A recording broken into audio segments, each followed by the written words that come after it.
Alors je ne sais pas si vous avez grandi avec les jeux vidéo ou si vous y jouez encore aujourd'hui ou si c'est encore vos enfants ou votre conjoint qui y passent leur soirée, mais laissez-moi vous partager une idée qui pourrait bien changer votre regard sur l'entrepreneuriat et qui, je l'espère, fera tilt dans votre esprit. Gagner de l'argent en ligne, c'est en fait un jeu, un vrai jeu vidéo grandeur nature.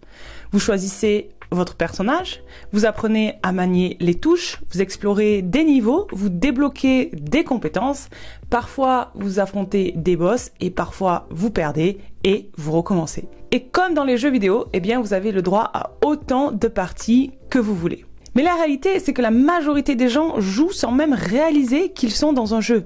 Ils vivent leur vie sans réaliser qu'ils pourraient la simplifier dans une histoire qu'ils n'ont pas choisie et quand ils veulent changer de vie, eh bien ils appuient un peu partout, espérant tomber sur le bon bouton par hasard. Et pendant ce temps, d'autres plus discrets avancent niveau par niveau avec méthode. Ils ont compris les règles, ils ont choisi leur stratégie, mais surtout, ils ont osé jouer.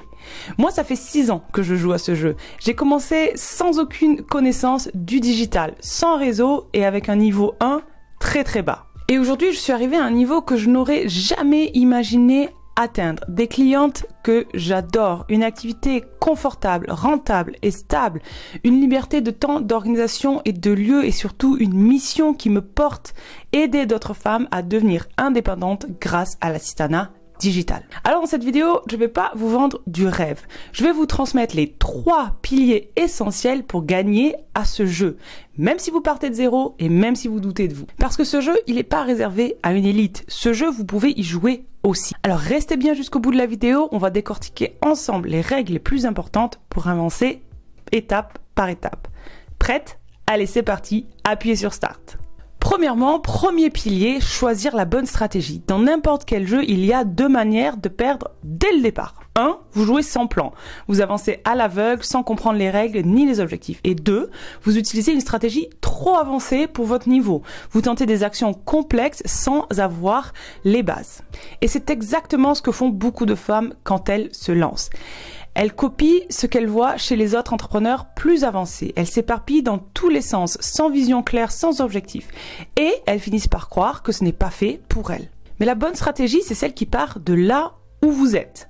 Comme dans un jeu, vous devez d'abord maîtriser le niveau 1 avant d'aller affronter le boss final. Alors posez-vous ces 3 questions essentielles. 1. Qu'est-ce que je sais déjà faire?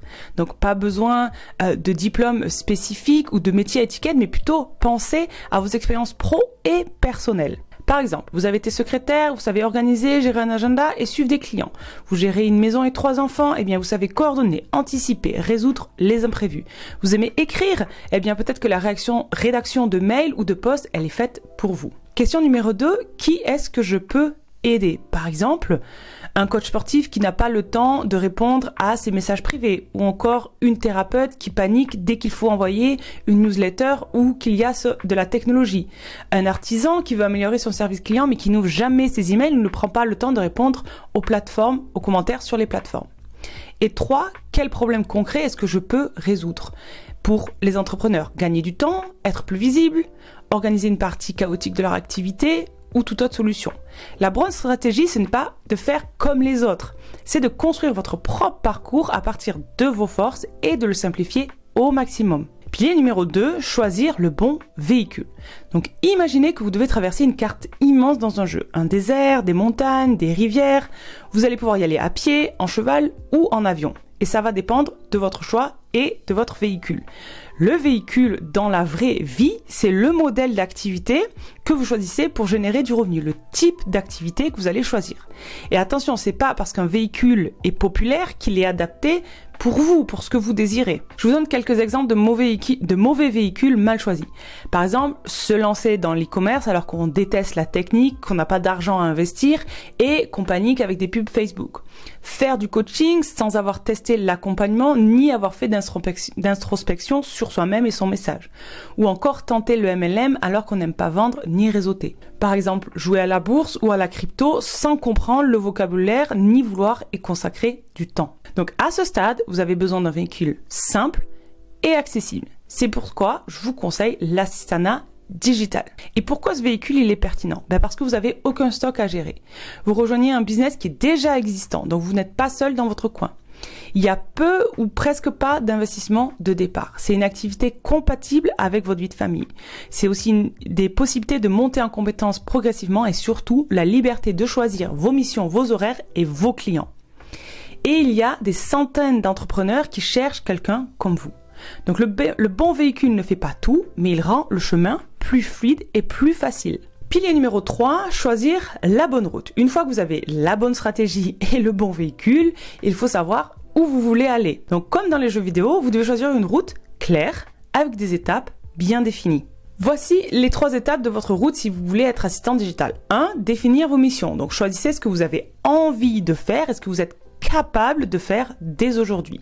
Donc quelques exemples de missions d'assistanat digital, vous pourriez par exemple faire de la gestion d'agenda et de la prise de rendez-vous ou encore de la réponse aux emails ou aux messages privés.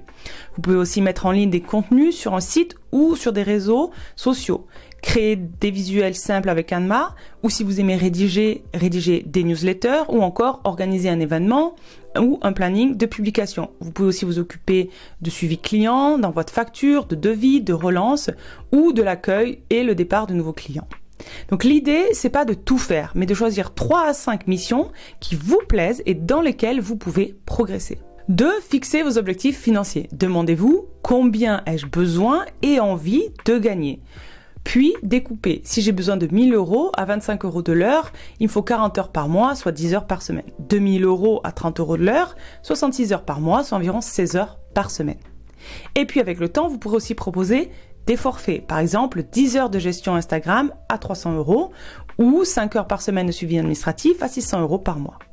Le but, c'est que vos objectifs restent réalistes et motivants. Et enfin 3, organisez votre temps. 90% de chasse et 10% de vitrine. Beaucoup de femmes passent trop de temps à perfectionner leur site ou leur logo et pas assez de temps à aller chercher des clients de manière active.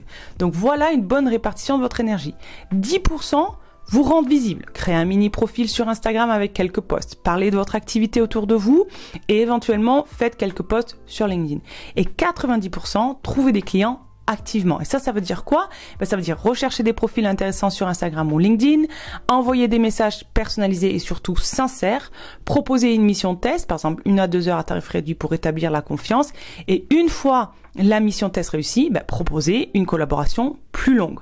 Donc vous n'avez pas besoin d'être une experte, vous avez juste besoin d'oser contacter, écouter, proposer et commencer. Alors gagner de l'argent en ligne, c'est pas un miracle, mais c'est aussi pas réservé aux autres et ce n'est aussi pas une question de piston.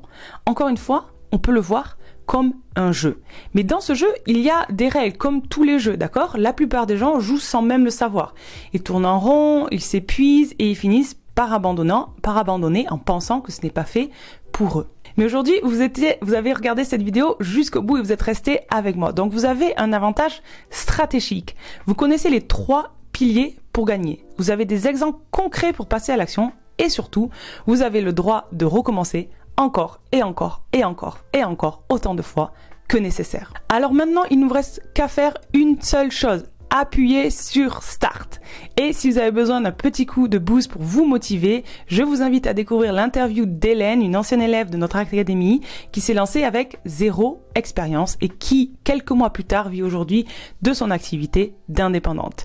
Le lien sera juste ici et je vous invite vraiment à aller voir cette vidéo intéressante. En attendant, c'était Julie, je vous dis à très vite.